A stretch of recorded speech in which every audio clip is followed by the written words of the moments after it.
আমি সেই নারী যাকে স্রষ্টার সবচেয়ে সুন্দর সৃষ্টি বলা হয়। আমি সেই নারী যে হয় কবির কবিতা, কাব্যের নায়িকা। হ্যাঁ, আমি সেই নারী যে তোমাদের অর্ধশক্তি, তোমাদের অর্ধাঙ্গিনী।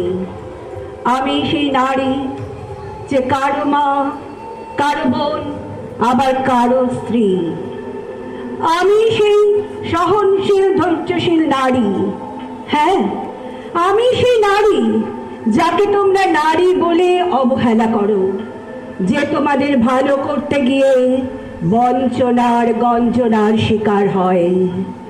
আমি সেই নারী উমা, যে বিভিন্ন যুগে, বিভিন্ন কালে, বিভিন্ন রূপে তোমাদের মধ্যে বিরাজ করি, তোমাদের একজন হয়ে থাকি।